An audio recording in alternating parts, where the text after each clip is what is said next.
Hello, everyone. I am Jeannie Walters. It's another Friday, which means it's another Experience Investigators Ask Me Anything webinar. I'm thrilled to have you here. Thanks for joining us. Today, we're going to be talking about yet another next new normal, something that we've been talking about in various iterations for the past 14 months or so. We're entering into another phase, so I thought it would be great to share some ideas about how you can design the customer experience, how you can plan for that to make sure that you're delivering for your customers moving forward. So as you join us, we always love to hear where you're joining us from. Usually every week we have some regulars and we have some new people. So go ahead and introduce yourself. Let us know where you're joining us from. Let us know what the weather's like where you are. I'm in Chicago and we're having a, normal spring day of kind of up and down in the 50s and a little gray. It might rain, it might not. Who knows? It's an adventure today. And as always, we have David Hornreich, our Director of Marketing here. Hello, everybody. And Mother's Day is coming up as well here in the US. So if you have exciting plans for the holiday this weekend, let us know what you've got planned in the chat as well. Nice. Yeah. I don't have a lot of plans, but that's okay. I know my family's on it. I'm just putting all the faith there. Something will happen and it will be Something nice. will happen. That's what I'm banking on. Yeah, exactly. So we have Debbie. Hi, Debbie, all the way from Nigeria. She's focused on CX herself. She's somebody that we follow each other. So good to see you here, Debbie.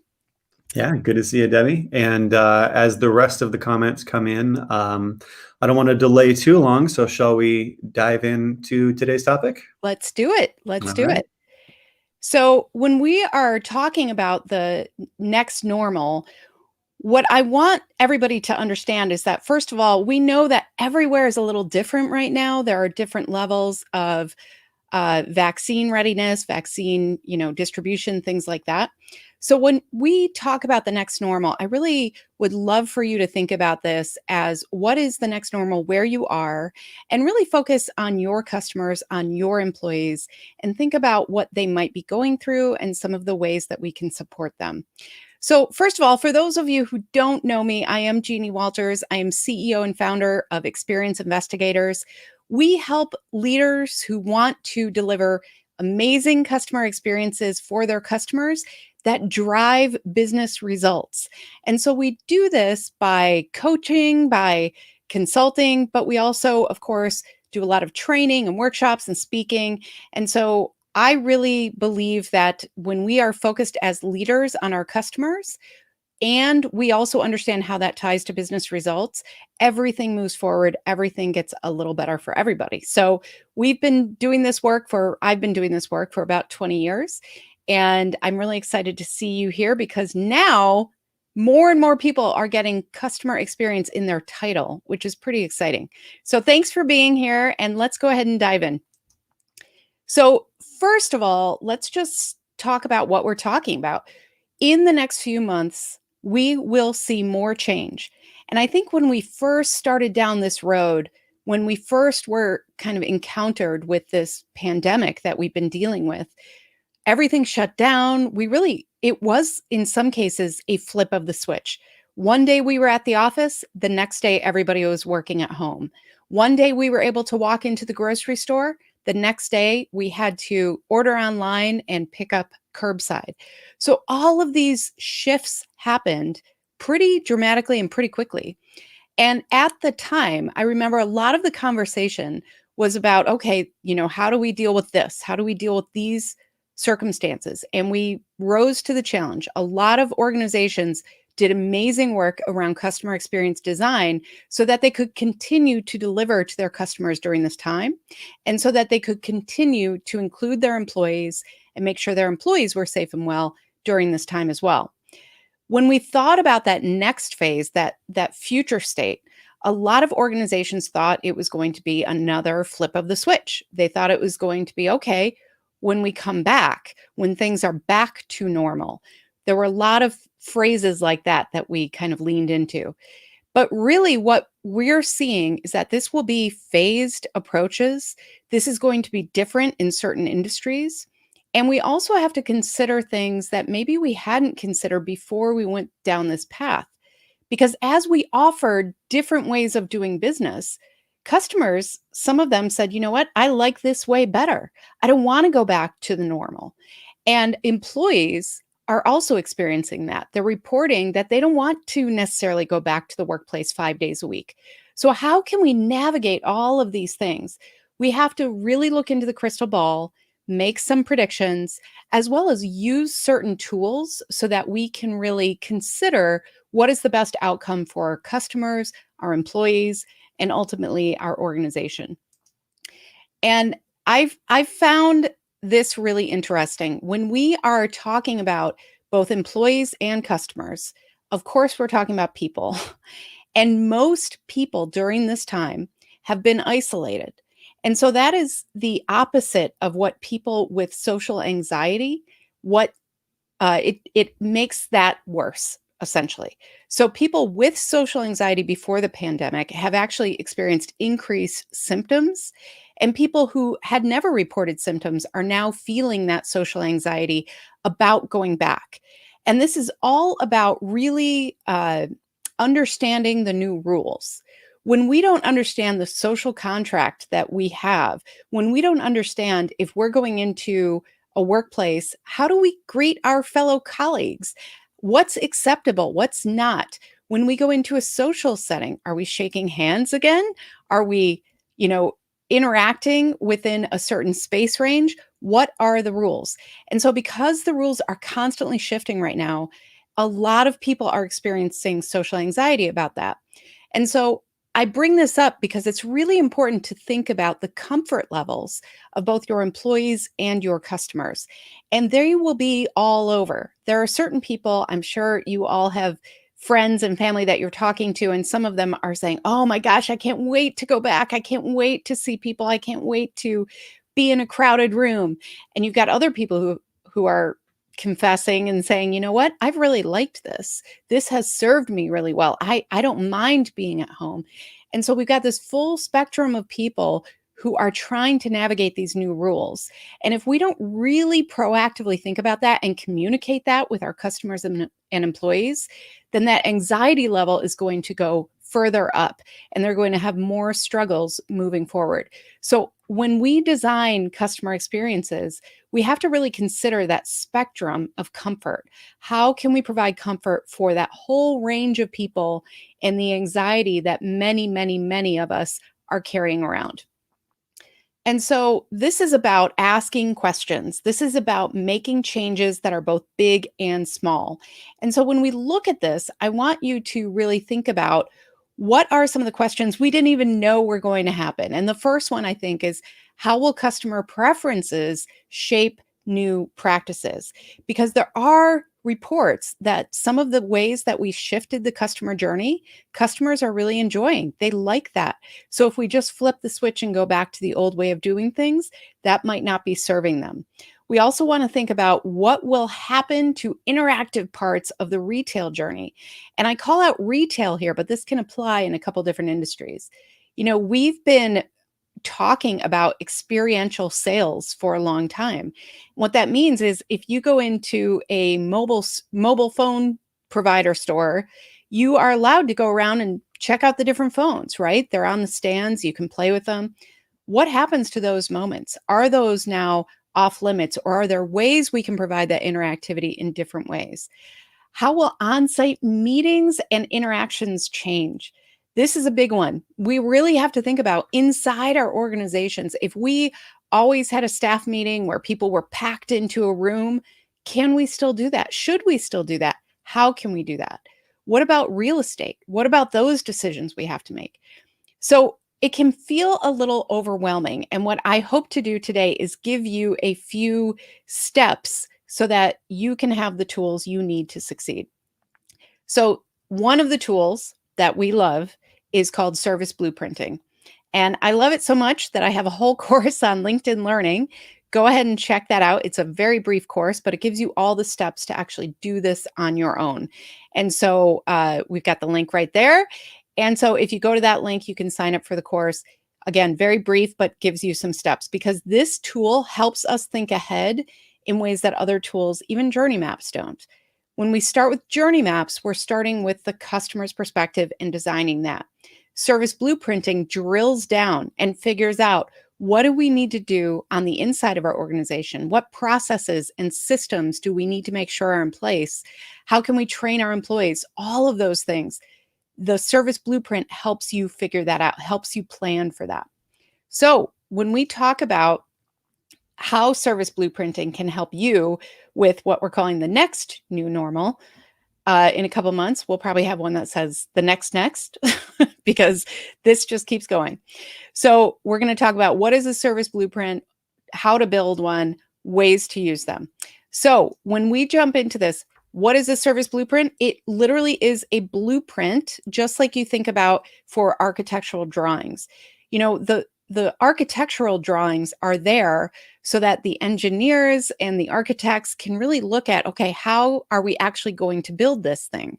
What do we need? What kind of support? What makes sense? That's what we're doing with a service blueprint as well. We're making sure that we have the support, that we have the foundation, that we have the right tools, all of those things. And when we're designing it, we really do want to keep that customer journey map in mind. So if you haven't yet taken that step with customer journey mapping, I really encourage you to start there. I know things are moving really quickly, but we still encourage you to think about maybe not an end-to-end journey map, but whatever you can focus on, how can you design the experience for the customer? What makes sense for them? And then we're going to drill down and figure out, what are the people, the processes, the systems, communications, the tools, all of those things that we need in order to deliver those experiences. So if you want to check out journey mapping, we have a couple tools for you on our site. We also have a course on LinkedIn as well. So we have 2 courses on LinkedIn about journey mapping, actually. So be sure to check all of that out. You can access all of those LinkedIn courses there. And then we also have an interactive workbook for you on our site, as well as a journey mapping interactive template. So all those resources are there for you. Start with that journey map and then drill down. So when we are considering the end-to-end journey for a service blueprint, we're really talking about a couple layers. And so service blueprints are typically designed with rows that we're kind of walking through the journey. And we consider things like what we call physical evidence. This is where are the points of the journey that the customer is interacting with. Are they walking into a store? Are they interacting with a mobile app? All of those things. What are they doing there? Those customer actions. And then we make this distinction between front stage and backstage actions, because front stage is really what the customer sees, how they're experiencing it from their lens. The backstage, that's when we move to, okay, what needs to happen within the organization, within those processes and everything in order to deliver that. So if the customer might hand over their credit card to pay for something, the employee is going to swipe that, they're going to see that, but then the technology that happens to get that approved, that's all backstage, isn't it? We don't necessarily see that. They experience it either as it goes through or it doesn't. So we'll talk about those things, as well as support processes. What do we need to make sure happens in order for the delivery to happen to the customer? And then there are these lines of visibility and interaction. So what does the customer see?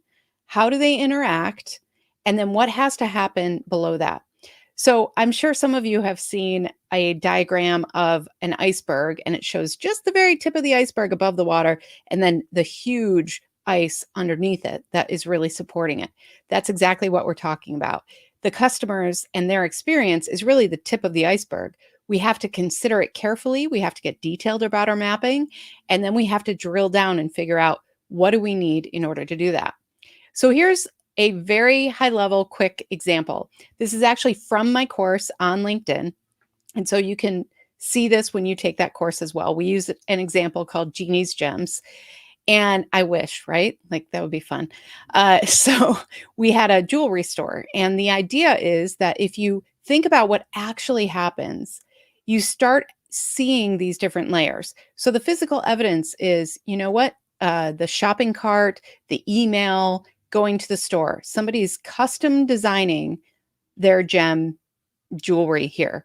And so the customer actions, that woman is designing her ring or whatever it is, and she's putting it into the cart. She's getting an email that says, it's ready for you to pick up. And then she has to go to the store and do that. So the customer interactions, you can see she's ordering online, she's getting that email, and then she's interacting with an employee. That's where the line of interaction happens, right there, because she is seeing what's happening. She's actually physically interacting. But then there are still some front stage actions where instead of her receiving the email still has to go out and she's going to see that. So the order number there, she gets information and goes to the store. That's all front stage as well. She sees all of this happen. So that employee, who's the tall guy represented there, he has to then go to the back of the store. He has to go into a back room in order to get the jewelry for her. So that's a backstage action. Now, this is where it can get a little gray area, but essentially she sees him walk to the back of the store. So that's still above the line of visibility. And then he goes into the back and he selects from the inventory for her. She doesn't see that part. So that's that line of visibility. We also want to look at internal interactions and support processes. This is where things like the credit card processing comes into play.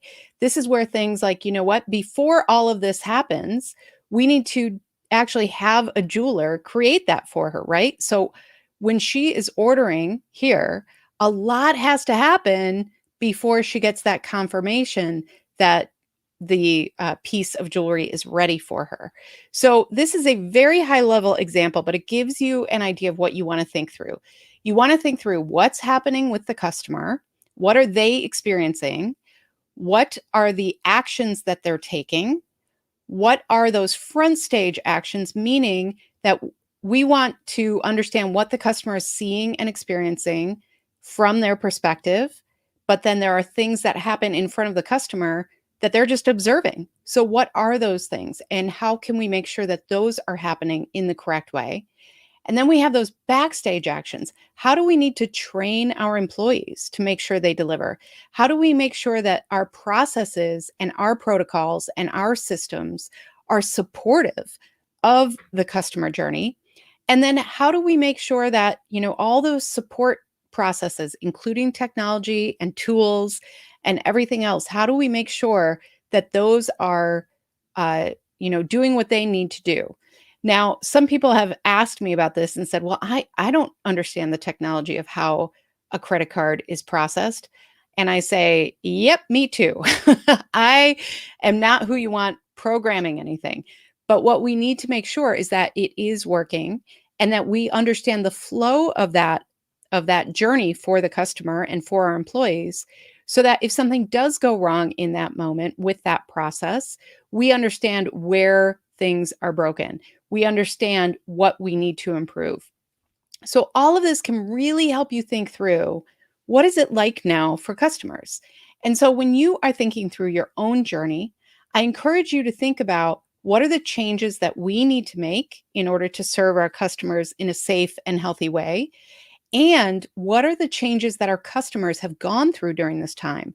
What are their comfort levels? What are their conveniences now that maybe they want to partake in that they didn't in the past?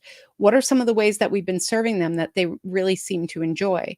So we need to think about those layers, as well as how can we serve our employees to support them in this way.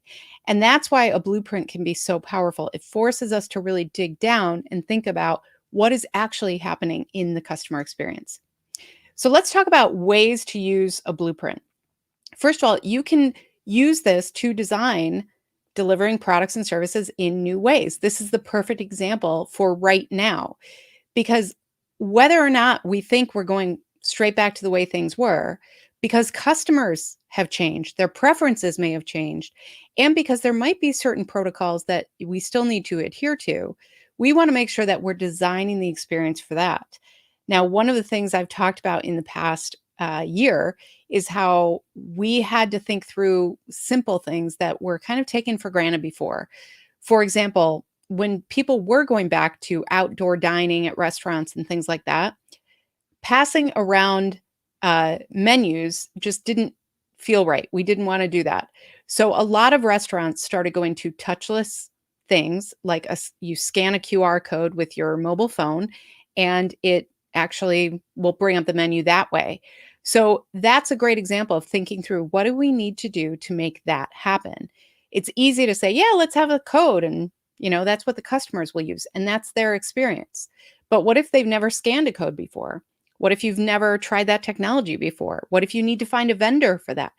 That's what you want to work through in the blueprint before you actually deliver for the customer. We also want to leverage the blueprint in several different scenarios. This is also really powerful right now because just like we talked about those different comfort levels, we can think about different customer segments, personas, situations, and really think, okay, what would this look like and how would they figure out where to pick up their groceries if we're not doing full curbside anymore? If we have a section for that now, how can we guide customers there? What will happen to inventory in some cases if we're doing things a different way? How can we serve patients at hospitals and things like that in a way that makes them feel safe? So there are all these things to think through. And as you're going through your blueprints, you can apply different personas, different segments, different situations. And then we also want to think about the different phases here. There will be gradual reopenings. There will be openings and sometimes closings and then openings again. So thinking through those scenarios can be very, very helpful as well. And I know some of you have different locations for your organizations, different offices, different locations for stores or restaurants or things like that. So that can also be something to look at. What would it be like over here in this location versus this location? And then identify what employees need in times of transition. There's so much transition right now, but the more that we can address that with communication to employees, with support, with learning, as well as giving them a way to provide that feedback, because everything is new to all of us right now. And so your employees might have wonderful ideas, or they might be actually on the front lines and realize, you know what, we thought the line was going to be this way out of the store. We put the markers, and you know what, people are naturally going over here. Can we move the line over here? Simple things like that, employees know. So make sure you're constantly checking in with employees. What can we do to help you serve our customers better? Are we able to keep that distance? Are we able to deliver for customers? And your employees have great ideas. Be sure you have a mechanism to really reach out and connect with them often, not just about your customers, but also about them. How are you doing? Do you feel safe? What's it like? Find out how they are doing on a regular basis, because as things open up, we're going to see these different shifts in anxiety again. They might get really comfortable with a limited capacity and all of a sudden things are working great. And then we say, nope, we're going to double the capacity. That changes the game for them. Make sure that we're supporting them in those transitions. And then finally, as always with customer experience, we need leaders to get on board. We absolutely need leaders to get on board. And so make sure that we are looking for who are the leaders who can champion this? How can they help us get the changes we need quickly in order to support our customers and employees? And how can we make sure that we're letting them know, you know what, this is what we learned in a service blueprint. This is what we need. This is what will happen if we don't get this support, if we don't have that technology working the right way, or if we don't have enough employees to handle the increased capacity.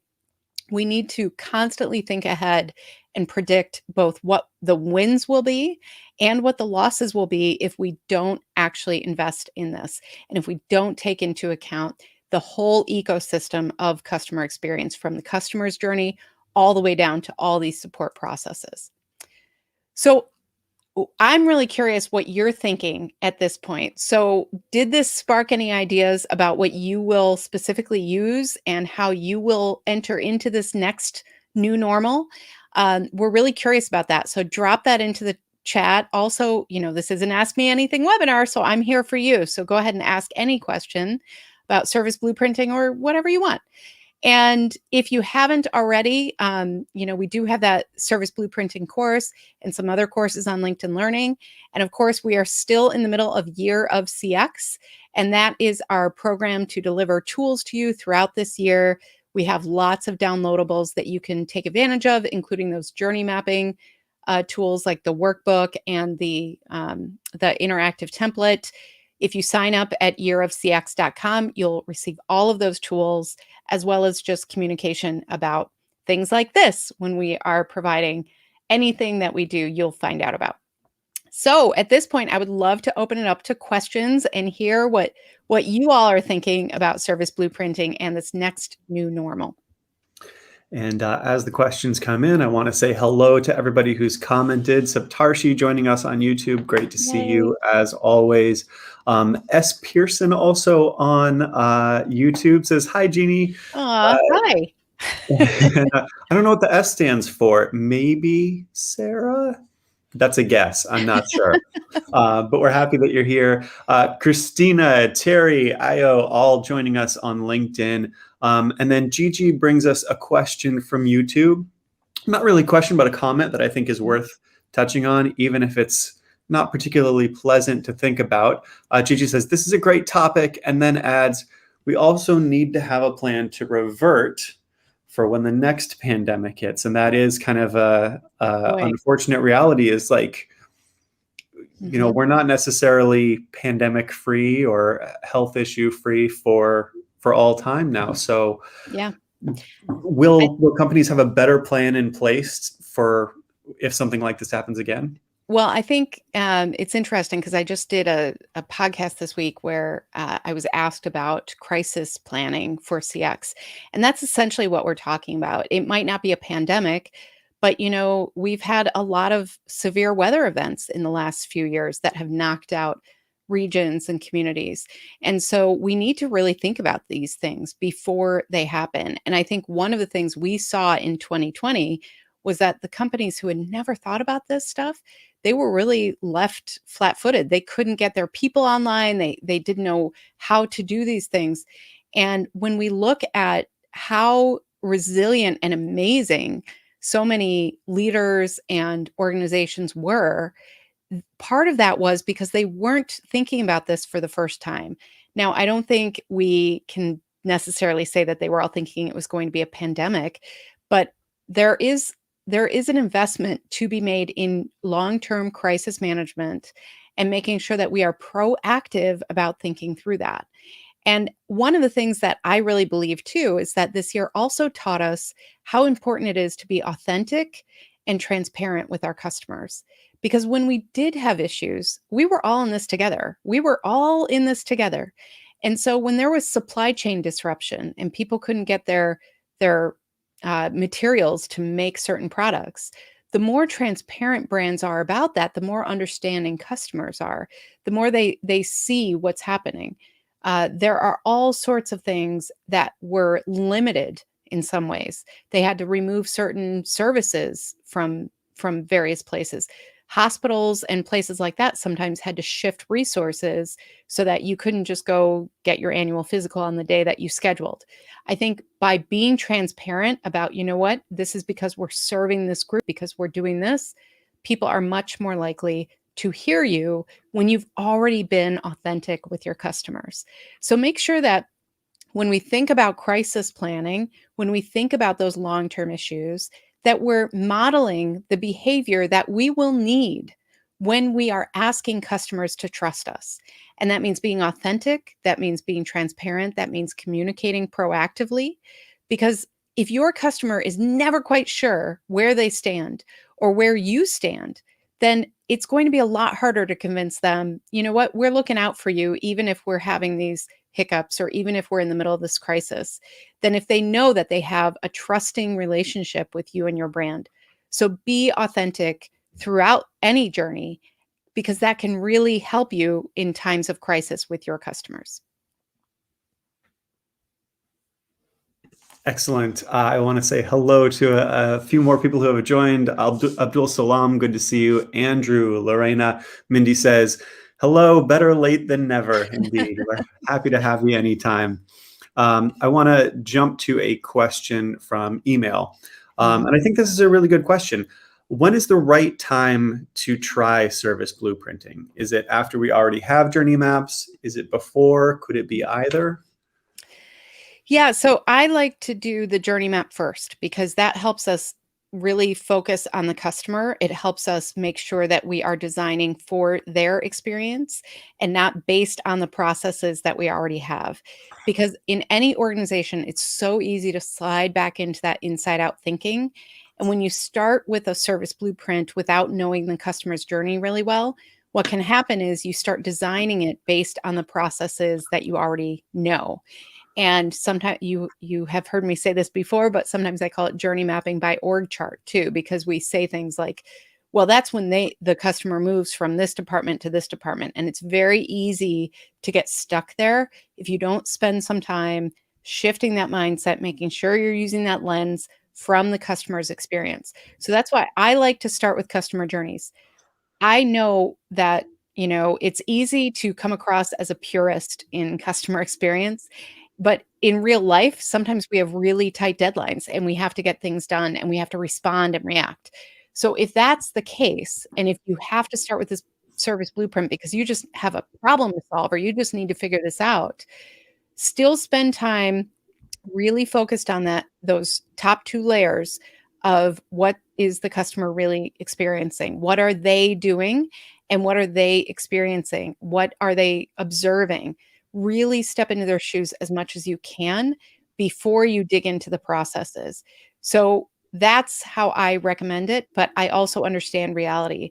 And sometimes I also understand leaders. Sometimes they see something like this and they say, "Oh, we need a service blueprint," and people have to deliver. So when that happens, just make sure you're really thinking hard about those customer actions and those customer observations and how that impacts the experience, because otherwise it's just way too easy to slide into the process and the system and that inside out thinking. And so, it's all about the customer here. That's the lens I want you to take with everything. And in this particular case, if you can stay focused on that, it makes everything else a little easier. We've got a question from Abdul Salam. And Abdul Salam, if I'm misinterpreting this question, please let me know. But Jeannie, can you speak to maybe are there new techniques or new strategies that companies are using to be more customer centric that maybe Mhm. we weren't seeing a couple of years ago? Yeah, great question. I think that a few years ago, the idea of customer centricity was really like, you know what, offer them the Amazon experience, right? Like that came up a lot. What we are defining with customer centricity now is personalized experiences, experiences where the customer has a lot of control so that they can make decisions on their behalf. They can get the support they need at the level they need it. And as we grow as a society around this, as we grow as an industry, we're also seeing how important it is on the inside of organizations to have that centralized place for customer data. Because if we don't have that piece, then what happens is you get on a chat as a customer, you have this whole conversation with either a bot or a person or both, and then you get to a place where you can't it it's not resolving your issue. So you call the customer service line and the person at the contact center doesn't have visibility into any of that. So you're not recognized on your journey. So while each of those places might support you, might resolve your issue, if they're not connected on the inside of that organization, then that's not customer centricity. So centralizing customer data and making sure that everybody who needs visibility into that to serve the customer has that is so critical. And in customer experience, what we see over and over is that we start with tactics. So we get very excited about things like chatbots. Oh, this is going to be amazing. It's going to help our customers. Great. That is true. If we don't look at the entire journey that a customer has, then that can actually be a point of challenge and effort for the customer. So we really want to get our arms around, what do we need in order to be customer centric? Some of that is leadership. Some of that is mindset throughout the organization. Make sure everybody in your organization understands your customer experience mission, understands what you're trying to do for customers. Some of that is around customer feedback, making sure that the people who need that feedback get that feedback on a regular basis so that they can make the right changes needed in order to better serve the customer.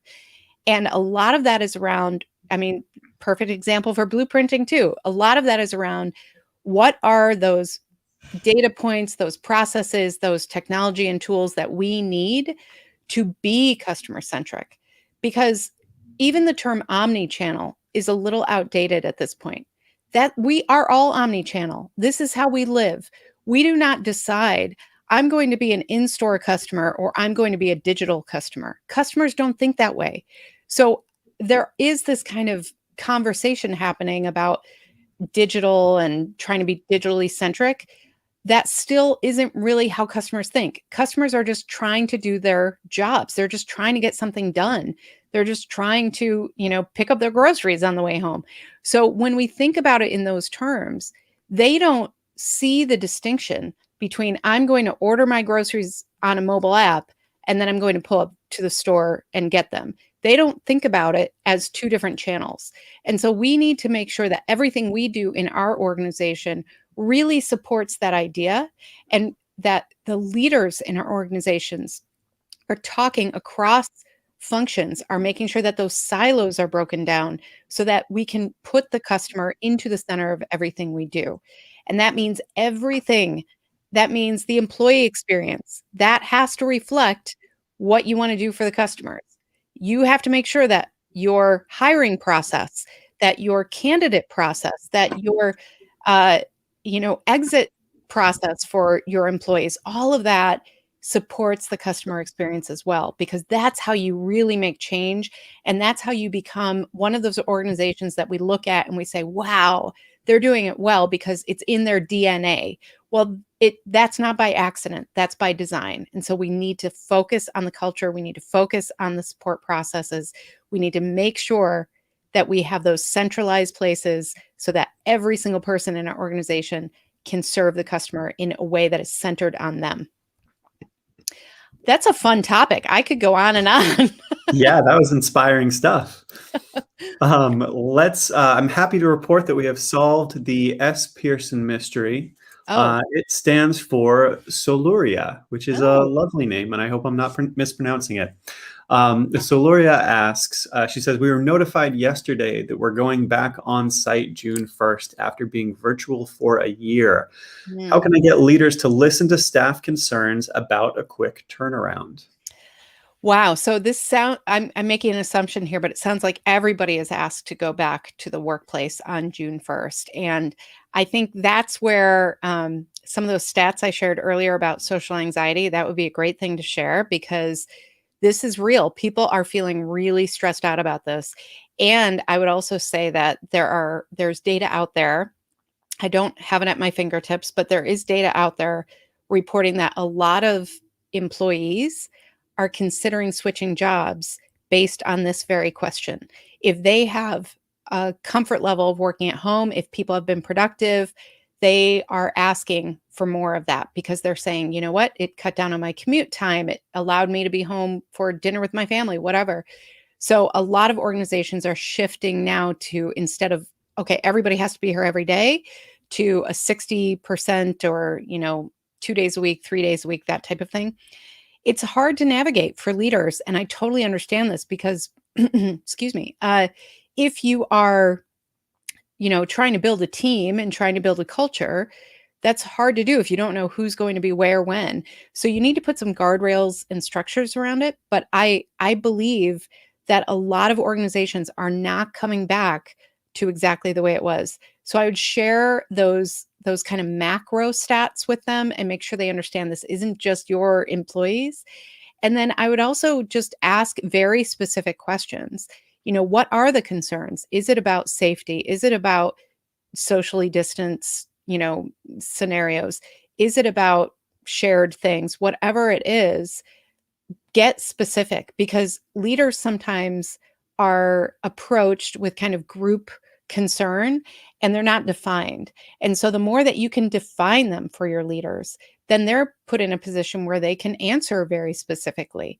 But if you bring kind of this general angst, that's hard to address. So I would really make sure you're focused on this is not just us, this is a universal thing that we're all going through. And, these are some questions, and then have some solutions. What would make those employees comfortable? Can you suggest some of those things and say, if we did XYZ, then we believe that most employees would feel comfortable. And this is also where a feedback program can really, really help.